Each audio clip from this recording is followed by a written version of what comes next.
పెద్ద ధన్వాడలో తీవ్ర ఉద్రిక్తత. ఇథనాల్ ఫ్యాక్టరీకి వ్యతిరేకంగా స్థానికుల ఆందోళన అని చెప్పేసి ఒక వార్తను చూస్తున్నాం. కదం దొక్కిన 10 గ్రామాల ప్రజలు, భారీగా తరలివచ్చిన మహిళలు, పలు వాహనాలు, టెంట్లకు నిప్పని చెప్పేసి ఒక వార్త కనిపిస్తుంది ఇక్కడ. తమ గ్రామాల శివారులో ఇథనాల్ ఫ్యాక్టరీ ఏర్పాటును వ్యతిరేకిస్తూ తెలంగాణ రాష్ట్రం జోగులాంబ గద్వాల జిల్లా ఐజా మండలంలోని దాదాపుగా 10 గ్రామాల మహిళలు శివంగులై కదం తొక్కారు. కంపెనీ ఏర్పాటు వల్ల కాలుష్యం పెరుగుతుందని గత కొన్ని నెలలుగా ఆందోళనలు జరుగుతున్నా ప్రభుత్వం కంపెనీ ఏర్పాటుకు ముందుకు సాగడంతో సోమవారం కంపెనీలో పనిచేస్తున్న మహిళా సిబ్బంది కొంతమంది ఇప్పుడు అడ్డుకోండి మీకు ధైర్యం ఉంటే అని అన్నట్లుగా ప్రచారం జరిగింది.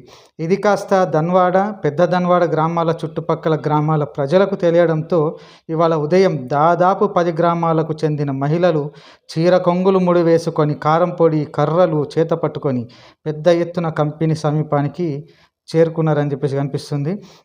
అడ్డుకున్న పోలీసులు, విషయం తెలుసుకున్న పోలీసులు వారిని అడ్డుకోవడంతో ఆగ్రహం వ్యక్తం చేసిన మహిళలు ఒక్కసారిగా అక్కడ ఉన్న వాహనాలకు, టెంట్లకు నిప్పంటించారు.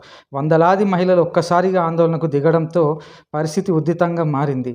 నారాయణపేట జిల్లా మరికల్లోనూ పెద్ద ఎత్తున ఆందోళనలు జరుగుతుండగానే జోగులాంబ గద్వాల జిల్లాలోనూ ఇథనాల్ కంపెనీకి వ్యతిరేకంగా ఆందోళన జరగడంతో అధికారుల నిర్ణయం ఎలా ఉంటుందో అన్న చర్చ మొదలైంది.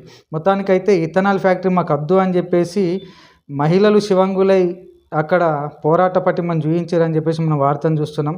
అయినా కానీ వాళ్ళు వద్దన్నా కానీ గవర్నమెంట్ అంత ఇదిగా ఎందుకు మరి అక్కడ ఫ్యాక్టరీని ఏర్పాటు చేస్తున్నది?